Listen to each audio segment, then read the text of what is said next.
or you have to drop off and you want to catch up, then you have that option to do so. We're going to launch a poll in a second to find out a little bit more about your current situation in regards to measuring your carbon footprint. So I'll pop that out in a sec. But first and foremost, it's my pleasure to introduce to you Jonathan from Planet Mark. Jonathan, well, Planet Mark as a whole have been partners now for about a month, I think. And when we were first speaking, it was great because we really aligned in terms of their missions as a company and ours as the office management portal and group to be more sustainable. I've started going through an exercise with my part-time role to become carbon neutral as well. So it's a really hot topic at the moment. So when they joined, it was perfect timing for our missions this year, and hopefully to help you all with yours and what's probably going to be put on your shoulders at some point soon from your company. So Jonathan, do you want to introduce yourself briefly while I just mute? Yeah, little man seems to be having fun with a xylophone or something like that.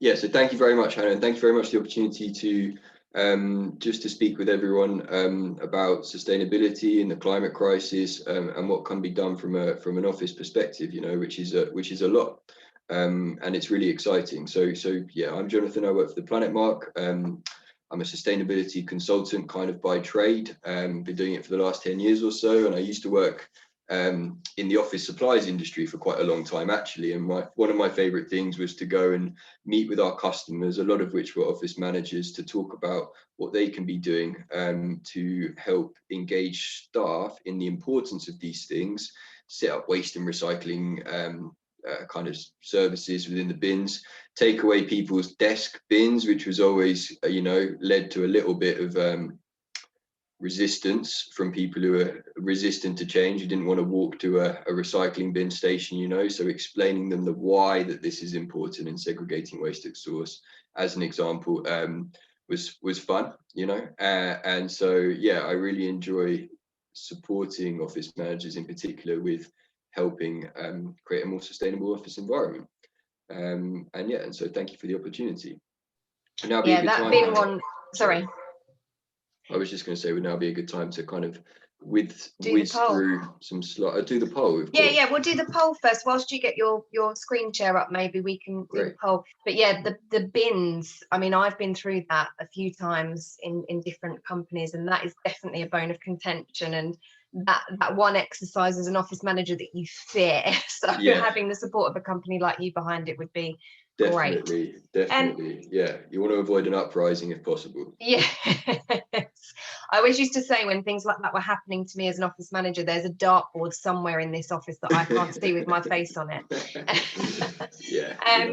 Okay, so I'm going to launch the polling now. So the question is, how many of your businesses are currently measuring their carbon footprint or have previously measured it? So if you can vote yes, no, or previously had, that'd be great, just to get an idea. And then we'll share the results in a sec. Most of you are there.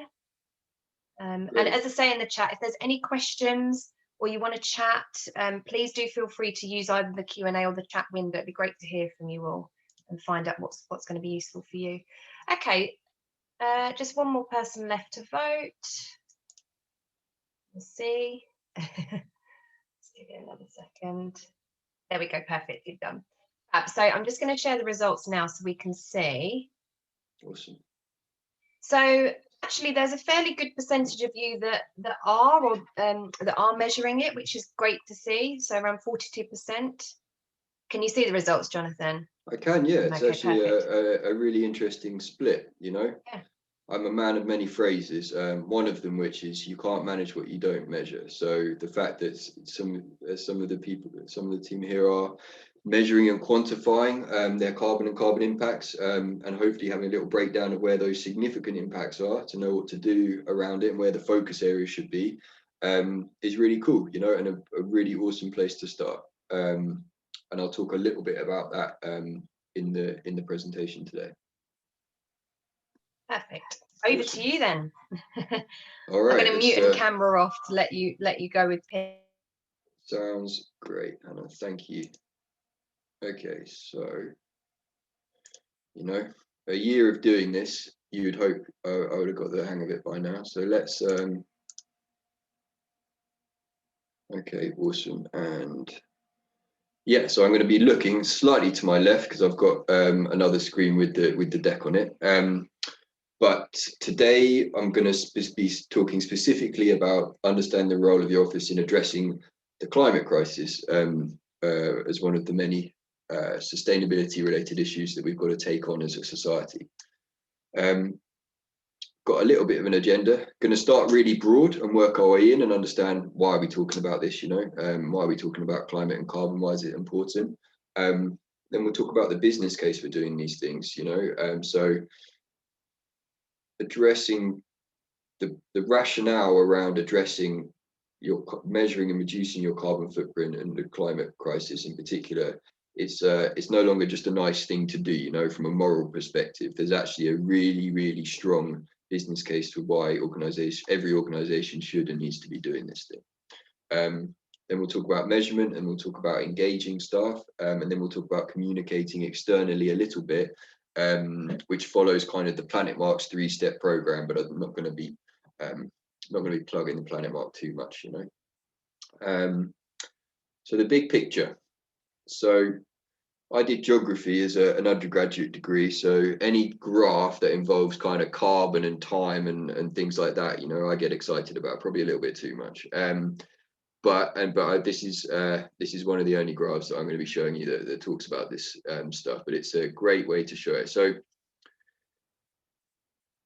as humans, we're not very good at understanding that actually life has existed on the Earth for 3.5 billion years, and we've only been around for a few 100,000 years, and actually modern society as we know it, which is kind of started with the birth of agriculture, has only been around kind of 10,000 years, which was the start of a period called the Holocene, where we were able to settle and kind of grow crops and manage animals in a way that allowed us to stay in one place and not roam about, and be kind of a hunter-gatherers. We were able to stay in one place and develop as a society consistently. And the reason we were able to do that is because 10,000 years ago, we actually came out of the last ice age we were in. So if you look at this graph here, which I'm going to point at to my left, so I don't know why I'm trying to do that because you can't actually see it. So 400,000 years ago, you can see here fluctuations in the levels of carbon dioxide in the atmosphere. And they are attributing to the last few ice ages we've experienced. So when we've got low levels of carbon dioxide around kind of between 350 and 400,000 years ago, that's when we were in an ice age. That's when we're in an interglacial period. So when we weren't in an ice age because all the carbon was being absorbed by the trees that were growing in the world at the time. And then when we see the carbon levels peak a little bit, that's when we were in an ice age because there were less trees around because everything was frozen basically, to absorb the carbon taking from the atmosphere that happens in photosynthesis. And then if we whiz forward to 10,000 years ago, that's when we had a super stable climate. So we were able to predict the seasons. So we were able to grow our crops accordingly and stay in one place. So without a stable climate, we wouldn't be where we are today as a society. Now, what has happened since the Industrial Revolution, about like kind of late 1800s, 1900s time, when we were able to mine fossil fuels and burn them in order to like do mass productions of things and manufacturing and everything like that, we have seen a massive, major spike in the levels of carbon dioxide in the atmosphere. And as a result, the temperature outside has warmed on average. In the last 7 years, from 2014, have been on average the hottest we've ever experienced as a human society. There's more extremes at the poles, but yeah, we're getting warmer, and it's directly correlated to the amount of carbon in the atmosphere. And very quickly, because a lot of people don't actually know like why is carbon in the atmosphere causing warming. It's because when the sun's rays come down, they hit the earth in shortwave radiation. I'm wanged on about this bit way longer than I wanted to, but shortwave radiation, then it reflects back off the Earth's surface in the form of longwave radiation. And then having more carbon dioxide in the atmosphere means that there's less places for the sun's these long waves to escape back out into space, and so they then bounce back off greenhouse gases, the majority of which is carbon dioxide, and back down onto the Earth and cause us to warm. So if we've got less space in the atmosphere for the heat to escape from, naturally we're going to warm the atmosphere, which is what's known as the greenhouse effect. So the more carbon and greenhouse gases in the atmosphere, the warmer it's going to get.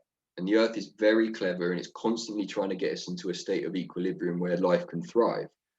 But humans are making that very difficult. And at the moment, the Earth can't cope with it. So we've got to reduce the amount of carbon going into the atmosphere as quickly and efficiently as possible. Now, carbon stays in the atmosphere for about 100 years. So we've got 100 years which we keep building upon, which isn't great. So we've got to try and reduce it. Otherwise, we're going to see runaway climate change, and we're not going to be able to grow the food that we need to eat, and it's all going to go up the old creek. So we got to do something about it, which we are, which is great. But what we've learned over the last few years, and what we as sustainability and kind of climate professionals, is spouting the doom and gloom rhetoric of the world is going to end unless we change, which it is, doesn't really resonate very well with people. Our brains don't cope with it very well. And let's just not worry about that. It's a bit kind of scary. Climate anxiety is a real thing. So at the planet, Mark, and I think what we're seeing generally in society at the moment is this focus on the positive, and actually showcasing some really exciting things that are going on around the world, and making people feel really good about taking the step forward in terms of addressing and reducing carbon emissions. It's a really exciting thing to do, and people can feel really good about it, and it can address things like your climate anxiety and give you a greater sense of purpose in what you do at work and in your office environments, if you're showing that you are doing some things around it. And we're all in it together. It's one of these global challenges that we all, like, even if you're in a country that's a bit more climate resilient, it's a global problem. The climate doesn't care about country boundaries or anything like that. And here's some headlines of some fairly senior folk. Conscious is a bunch of slightly older white men, but lots of people doing some things around it, which is really cool. And we're seeing increasing engagement in the media around what is being done. And then in the top right hand corner, in the UK in Glasgow, we are hosting something called COP26, which is the latest round of climate summits, where all governments get together and they kind of negotiate an agreement as to what we're all going to do about trying to reduce carbon emissions. And as I'm sure you can imagine, getting from governments all around the world to agree on something is pretty tricky. So the UK is hosting the next one in November. It was delayed by a year because of COVID. And we have an amazing opportunity to show leadership. At the Planet Mark, we're going to be an official partner in the Race to Zero, it's called, which is quite cool. And we're gonna get this two big electric buses, and we're going to drive around the country, and it's going to be called the Climate Battle Bus, or buses. And if you imagine that Brexit bus thing, and how horrible and sinister that thing was, this is going to be the opposite of that, and we're going to showcase different organizations around the country and what they're doing to help us get to net zero carbon. So if anyone's interested in learning a bit more about that, let me know and I'll send you some details on it. It's quite exciting. So there's positive headlines going on, and we have to focus on the positive. And so the business case for sustainability and addressing the climate crisis has never been stronger, which is amazing, right? So a few years ago, when I was trying to justify the importance of measuring and reducing carbon, I'd have a phrase that was, where there's carbon, there's cost. So actually coming at it from if you're reducing your energy consumption, you're reducing your carbon emissions, and you're also reducing your costs. So if I'm talking to a financial director, that will resonate with them. Like, oh, you're going to help us save money. Great. Now it's a very different conversation as to why organizations need to be measuring their carbon and addressing the climate crisis, which you can see here on the right, which is all really important. So attracting and retaining talent. So young people, they're very aware, they're very conscious of these issues, and they want to work for a company that's doing more good. So if you can showcase that you are doing more good, you're more likely to attract, well, not only the best talent, but also keep the talent within your company because they have a stronger sense of purpose. Can help you win business. You know, companies want to work with companies that are doing more good. So if you can showcase that, that's great. Competitive advantage, and it can just be a really great engagement exercise. All right, I hope everyone's still with me. I'm going to follow the Planet Marks method of approaching this because, you know, I work for the Planet Marks, so I'm a little bit biased in terms of the best approach. So we follow a measure, engage, and communicate approach to solving some of these issues. So from a measurement perspective, I know about half of you are measuring your carbon footprints, which is amazing. This is how we help, the Planet Mark helps companies measure carbon and play that back into the company. So if you've never seen what a carbon footprint looks like before and where your actual impacts are associated with that carbon footprint, this can be a really nice thing to do, you know. So we've worked really hard on creating super engaging visuals on what it looks like. So this company here, this is for their London office, so it's just their office, and this is looking at these different areas. So actually the building and the office itself accounts for about 43% of this company's carbon footprint, and this will range depending on how much people travel for a service-based business in particular. So if a company flies a lot, typically that will make up 60, 70, 80% of their footprint, which a lot of like law firms and banks, investment banks and stuff, do they fly a lot. Obviously with the last year, hopefully that's going to change a little bit, but then it's broken down by wastewater, procurement. So things like paper consumption is quite a nice one because you can usually get hold of the data quite easily on that. Pull it all together, wrap our arms around it, play it back into a company so you can understand what areas you're going to focus on. So this company here, I'd recommend, all right, let's look at your building, right? How good is your relationship with your landlord? Are they on a renewable energy tariff? Can you engage them in getting on a renewable energy tariff? Because sometimes if you don't own the premises, right, you've got to then be clever about how you kind of show that this stuff's really important to you, because you don't have as much operational control on what you do. And another way which we play this back in is kind of a high level dashboard, and try and make everything relatable as well, because I have no idea what 2,000 tons of carbon looks like. What does that mean? You know, that's pretty like, but if you say how many flights to and from New York that is, then I'm like, okay, I can start to picture that, right? And actually that starts to get an increased level engagement from staff. And if you see that number on the right there, 3.6 tons per employee, if you show per employee, right, you account for about 3.6 tons of our organization's carbon footprint. You're giving people ownership of their own personal carbon footprints. And, you know, you can show people like, you know, everyone can make a difference, which is a big thing. And then with the last year, we've also built in a home office estimate. You know, a lot of us are working from home. People are coming back to the offices now, and slowly but surely. And I'm sure everyone on this call is experiencing different levels of that, and is kind of addressing that at the moment and the challenges associated with it. But if you break it down across these different areas, make it relatable, make it engaging, it suddenly becomes way less like boring, you know, because it can, like, you know, carbon footprint, it can be a bit boring. So we've got to try and make it as engaging as possible, and this is one way to do that. I'm now going to go through some kind of tips about what people can do, and I can share this deck afterwards if that would be amenable, and that would work with Hannah, because I'm going to whiz through these. But there's some general tips I'm going to provide here across different areas of the office and beyond, which you guys can start thinking about if you're not already doing it, to help reduce. One of which is utilities. So there's some fairly straightforward obvious things in here, right? And the bread and butter, low hanging fruit type stuff is what I kind of refer to it as. So yeah, turn off your equipment when you don't use it. Yeah, only boil a kettle when when you need it. Invest in zip taps. I probably shouldn't plug a specific brand, but you know, those taps you can get where the boiling water is on, as you press it, and that's way more energy efficient. So engage the landlord if you don't have operational control of what you do there on that. And yeah, the rest you can kind of read for yourself on that one. Travel, you know, this is interesting. So if I was ever presenting to a board, right, who flew a lot, and I'd be like, you can achieve the same outcomes from this kind of conversation on a video conference call as you could flying to your other office in New York or in Paris or whatever, you don't need to do it. They'd be like, yeah, but I do need to do it. I'm like, do you? So one of the benefits of COVID, while this is a health crisis and requires all the sensitivities of that, is that this forced change has demonstrated that we can achieve the same outcomes from a video conferencing call, as opposed to having to fly to your other office in Europe or whatever to have a meeting. You know, you don't need to do it. There will still be some of that, but hopefully there'll be less. But these are some other tips and guides around travel.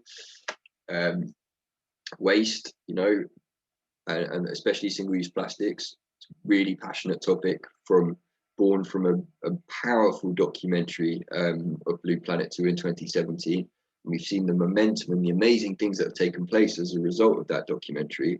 And we're seeing similar things with the climate crisis, a few different drivers around it, but, you know, powerful and positive pieces of media have such an influence over people's behavior. So these are things you can start thinking about. Recycling is actually like third on the list when it comes to waste of preferences, right? We've got to try and eliminate the waste from occurring in the first place, and we've got to try and reuse that waste. So a good example in an office environment is IT equipment and office furniture. I can share some really awesome partners to how to upcycle office furniture and find new homes for it on some cool platforms, as well as some really great IT recycling companies. IT Schools Africa in particular, they take IT equipment and work with women's prisons to repurpose that IT equipment and send it to schools in Africa to be reused. And IT equipment, I'm sure everyone experiences, you know, the turnover of upcycling that IT within an office, because the technology is improving so quickly, like it's so quick, right? 2 to 3 year turnaround on upgrading your IT equipment, which is kind of crazy. So we've got to ensure that IT equipment is being reused by people who need it. And yeah, IT Schools Africa is a great charity that does that. And then procurement, you know, working with your suppliers to say, look, reducing our carbon footprint is really important to us. Like, how can you help us? They will be falling over themselves with solutions to be able to help you, because it's a great differentiator for them. But consolidating things, eliminating paper completely, you know, is something. While we're working from home, we're all printing less. I think I printed one thing, which is here, which I feel quite guilty about, but I needed to in the last year. Whereas before, if I was in the office, you know, it'd just be something that would naturally occur to me, and I should be knowing better anyway. I need to practice what I preach more. I'm a bit of a walking hypocrite sometimes. So yeah, so procurement's quite a cool one. So those are the tips. And I just wanted to touch on social value as from the social perspective, which isn't directly related. Well, there are correlations with the climate crisis, but quantifying the social good that you're doing as an office and an organization can be really, really powerful as well. And so putting a pound sign against how you invest in your staff well-being activities, volunteering, apprenticeship schemes. I learned the other day that the budget for the office Christmas party, you know, that could generate social value. And pulling it all together into one place, as you can see here, is a great way to encourage people to do more, showcase what you guys are doing from a social perspective, and supporting the communities in which you live and operate, again, is a really good thing to be doing. And some tips around that, you know, diversity and inclusion, really, really important, and again has risen to prominence over the last year, even more so. So it's accelerated our focus on these areas, which is awesome. So these are some tips around improving your social impacts. So that's kind of measurement in a nutshell. People, I mean, I can't see if people are asking questions, so we'll cover questions at the end. I'll just keep an eye on time as well. I'm doing all right. So yeah, we're not going to have to listen to me waffle on for too much longer. So engagement, I'm going to be a little bit biased about the planet market here, because engagement's a big thing that we do, and actually I think it's a great example of things that you can think about doing, not necessarily through the planet market itself. But as I touched on a little bit towards the beginning of terms around attracting and retaining talent, is that it'd be really interesting to understand how engaged people within your organizations are in the office around sustainability issues, and actually wanting to play an active role in solving some of those issues, right, and taking their passions from outside of the workplace and bringing them in.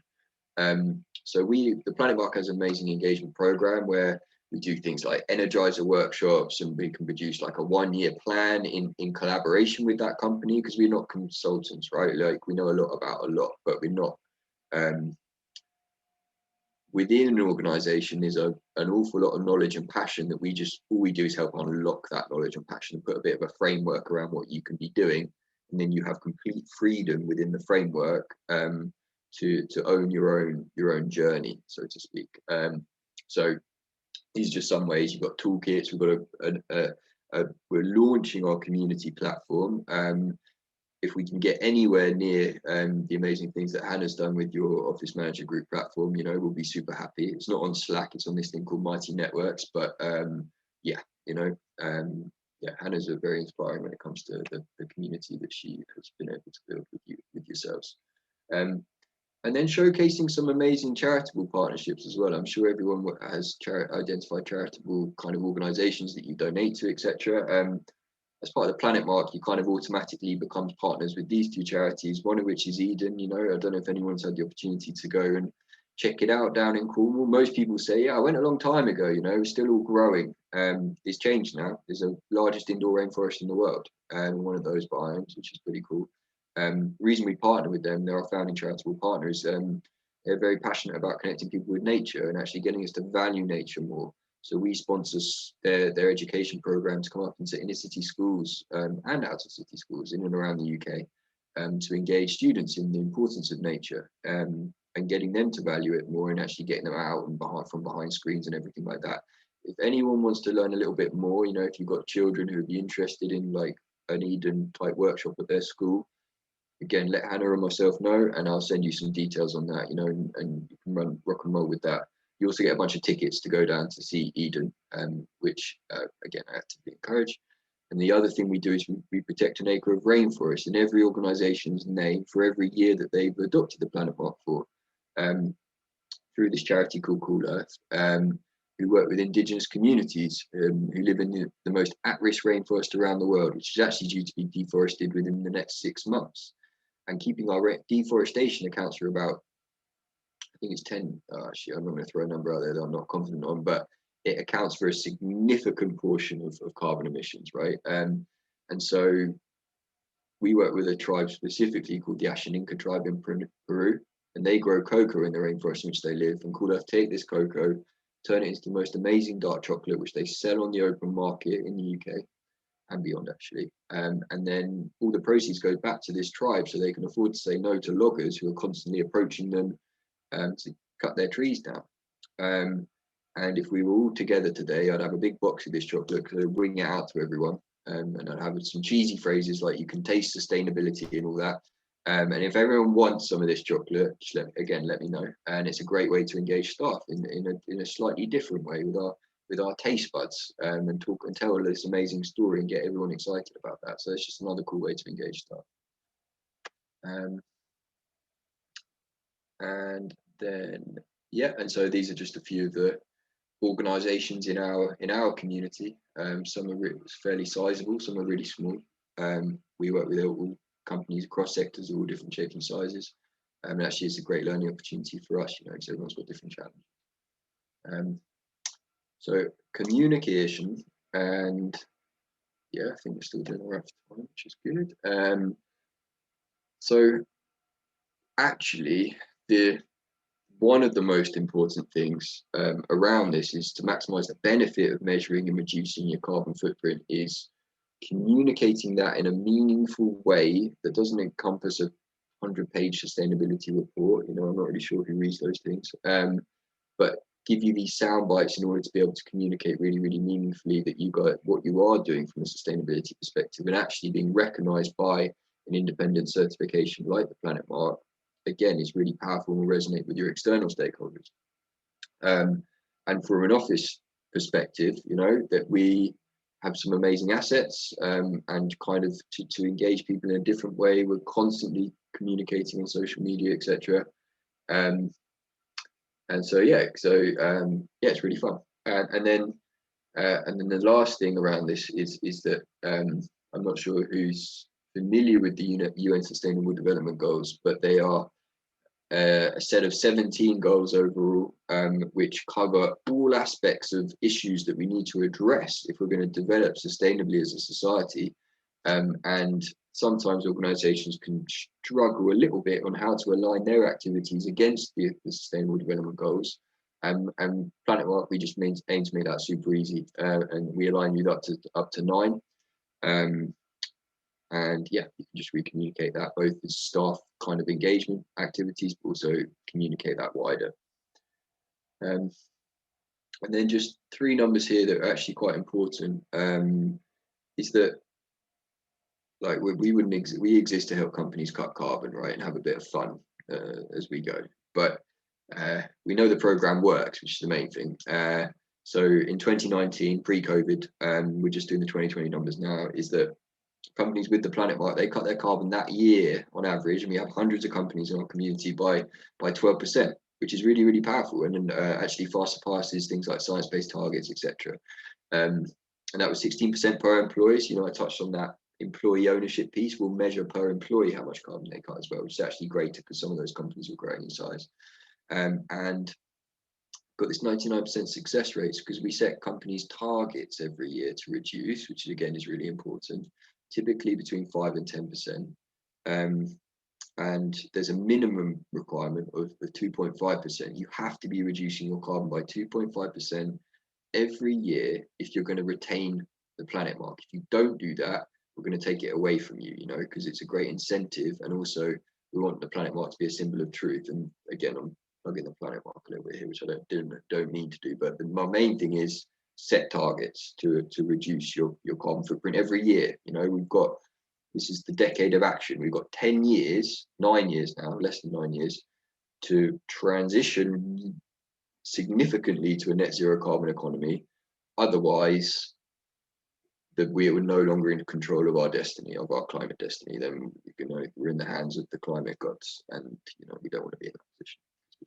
It could get not very good. So yeah, and then I'll leave it on the great quote from the great man himself. Hasn't given us official permission yet to utilize his quotes, but I think it'll be okay. So just back on that time and space thing, that graph I was showing you about hundreds of thousands of years and ice ages. But if we take a period from now and go forward, not very long, go to 2050, say, and try and think like, okay, so at the moment, if we carry on as business as usual, 2050 isn't looking particularly great. So what do we want 2050 to look like? And that's still a question no one's really answered. But then once we figure that one out, how do we get there, and how do we figure out a path? So he says it in far better words than me, but that's kind of, that's his thing. And then, as I said, we have 9 years to change. And, the fact that nearly half of you already measuring carbon is amazing.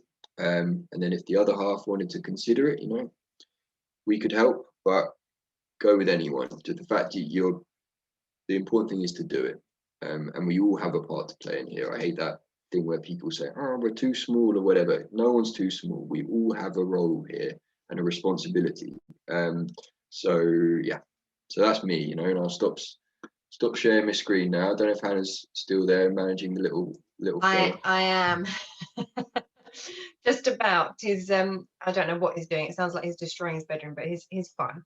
Great. And thank you so much. That's really interesting. And I'm so passionate about this climate change and the movement. And if for anybody that watch things like programs like Blue Planet, mm-hmm. and has looked into some of the facts and figures, and all you have to do is look at the streets around us and the litter that's there and the cars and everything, and it makes sense. So so thank you so much, Jonathan. Are there any questions from anybody for any more tips on quick wins, or one thing you might be able to change now whilst you're going back to the office and getting ready for that? Or I don't know, maybe Jonathan, actually I've got a question. So if I were going to speak to my boss about this and say, you know, I've been on a presentation because the business, say for those 52% that aren't doing anything about it just yet, you know, how do I approach my business, my CEO, and say,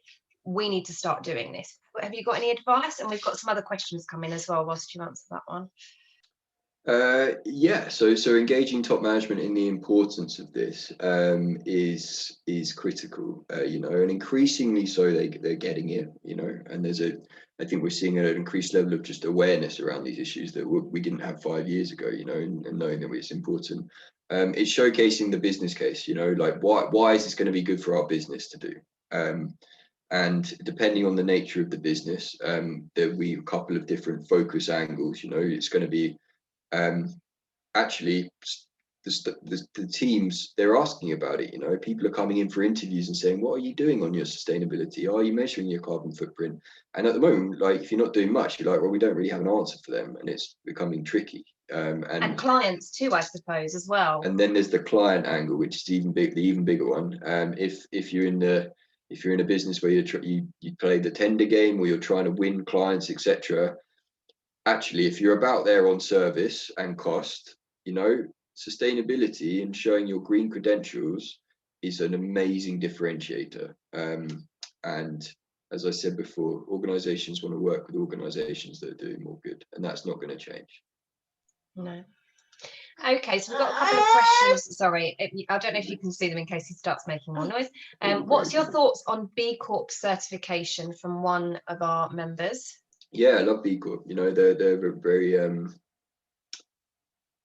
they've come in at a really interesting time, and the good thing about the amazing thing that B Corps do is they change a purpose of a business from no longer just purely about making profit and kind of, if you're listed, paying it back your shareholders or whatever. It's about that broader value to society that being a B Corp stands for. Really powerful, you know. And then it's quite a comprehensive process to become a B Corp. You know, there's a very thorough 200 question set and evidence requirements covering many different aspects of your business, from environment to social to governance. And yeah, it's really good. Some differences. So with Planet Mark and B Corp, for example, are both sustainability certification schemes. The differences between the two, and they're very complementary. We have lots of B Corps within the Planet Mark community. Is that B Corp will help you set a real baseline and understanding of where you are as a business broadly. And then the Planet Mark will help you get from A to B. So there's no requirement of B Corps to be measuring your carbon footprint and stuff like that, and quantifying your impacts and engaging staff and communicating, where there is with the Planet Mark. So, but B Corp, yeah, they do some amazing things, and B Corp's great. Thank you. Hopefully that makes sense. Yeah, and I think that's probably answered that question for the member that asked. So there's two questions on the Q&A. So what is Jonathan's view on carbon offsetting, as that is something we use at the moment? Yeah, great question. You know, so carbon offsetting, it can be a bit of a controversial subject, because there certainly used to be, and I think there is a certain degree of some thoughts around, if you offset your carbon emissions, so, and by offsetting we mean procuring carbon credits that are generated from projects around the world. So the idea is you're balancing out, so the amount of carbon you're emitting as a business, you then balance it out by supporting projects that actively take carbon from the atmosphere or stop carbon entering the atmosphere. And that's it. That's all you need to do, right? I've done my bit. But that's not true. So we all have to be reducing the amount of carbon that's entering in the atmosphere. If you're doing that, have a plan to continue to reduce that, and you've reduced as much as you can at that time. Then if you want to offset, great. You know, it's much better than not doing it. There's some amazing projects around the world. It's a bit of a cowboy industry because the demand for offsetting has doubled in the last year. So I would always recommend going for some really credible offsetting schemes, such as Gold Standard or BCS. They're the two big ones. And then you get certain offsets that are quite old. So you can get them like 10 years or more older. You don't even know if those projects are still existing. So always question, that's called the vintage of the offsets that you're procuring. And anything that's below £4 or £5 a ton, I would also question the credibility of those offsets, because it's a bit, ropey. But if you want to do it, but always have the emphasis on reducing carbon associated with your activities at taking precedence.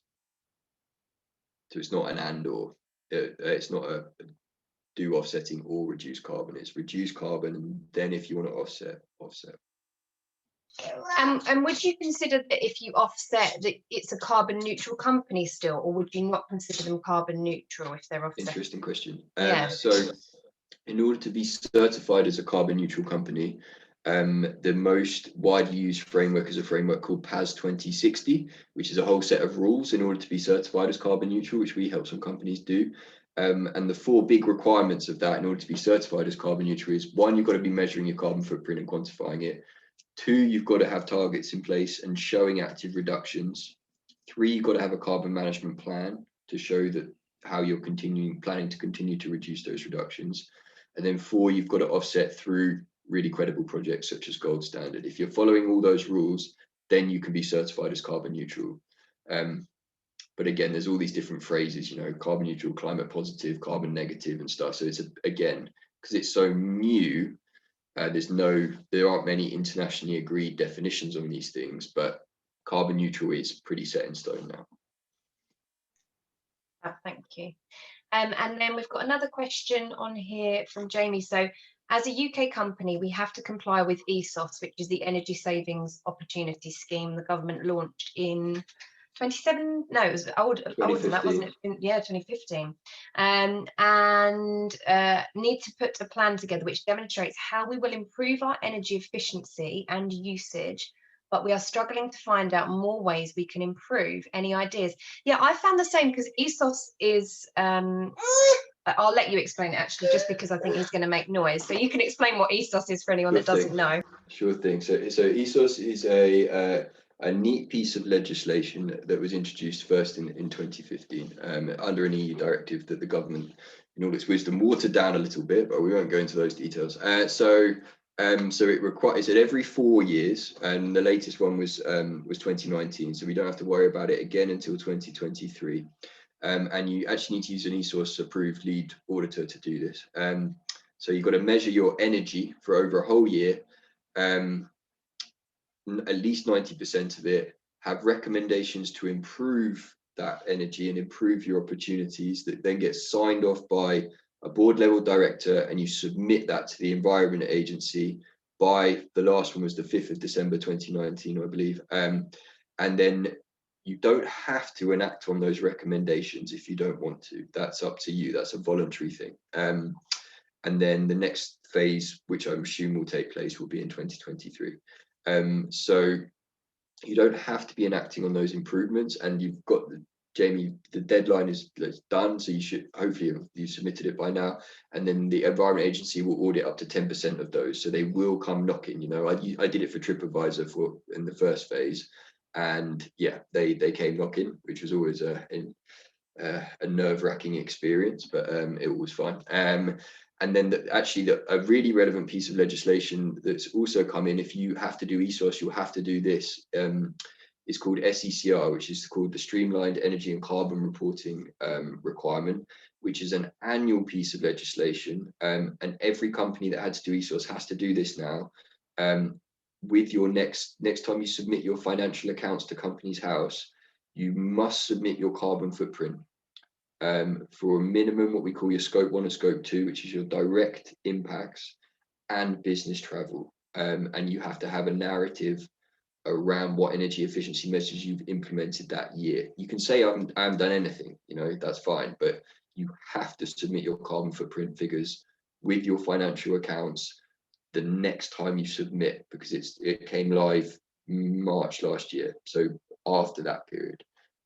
Again, we help with that. There's a lot of crossover between Planet Market requirements and this piece of legislation, and there is a corporate manslaughter implications of not doing it, because it's submitted to Companies House as opposed to the Environment Agency, which will make board level directors pay more attention to it, which I like, trying to cut carbon. So that is a really, really important piece of legislation that I recommend anyone who doesn't know about it. If you've got more than 250 staff and or 39 million pound turnover as a business, you have to do it. So I can share some information on that. But yeah, it's catching a few people out, because we're not very good at making people aware of these things sometimes. Yeah, so I've just shared the links in the chat. So I suppose back in answer to Jamie's question. Yeah. How we will improve our energy efficiency and usage, but struggling to find out more ways we can improve. So it will it'd be interesting to understand what the operation looks like for Jamie's business, and also what I touched on a little bit, that level of operational control you have. So if you have limited operational control, like the landlord, say you're in a multi-tenanted office, right, and the landlord has ownership of your renewable, the energy supply you use, and say you've got control over the equipment you use, then I would recommend behavior changey type programs, such as something like the donation, which is a really cool way that people make individual pledges about things they're going to do, which will reduce your own personal carbon footprint, which will reduce your office environment, which is a really legitimate way aligned with ethos that you can recommend it. And then have an energy audit, again, if you haven't already, to look at things you can do. And then travel is a big one as well.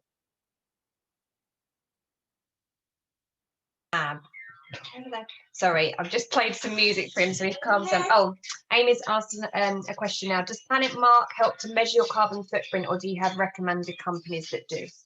We do it, yeah. So we would do it. We need a little bit of help to get hold of the data, everything like that. But that's a big part of what we do. Yeah, we measure carbon and play you back that reporty thing that I kind of showed you in the measure. And then to take it further, you go through the motions of getting them to carbon neutral and the projects they can invest in and so on, right? Absolutely, yeah. So that's definitely something that we can help with. Okay, are there any other questions from anybody at all? I'm going to mute just whilst we wait. Really good question, so thank you. Okay, super. I think that's it from everybody. If you do have anything and you didn't want to ask now, or you think of something later, you know where I am, and Jonathan is active in the portal, so you can raise a topic on the forum. I'm going to copy him in on the follow-up email, so you'll have his direct email address as well. And obviously Planet Mark are partners of ours, so you can find them in the portal directory if you ever need advice or you want to go ahead and use them to help you get carbon neutral. Great. So thank you so much, Jonathan. I'm so sorry for all the disruption, but no, don't be sorry. It's really nice. It, makes everything, as we said, a little bit more human. And thank you for the opportunity. I really, really appreciate it. Thank you. That was really useful, and hopefully everybody enjoyed that and has got some good tips to take away there as well. So much appreciated, and we'll see you all soon. Pleasure, everybody. Take care. Thank you, Hannah. Ciao. Pleasure. See you soon. Bye. Bye.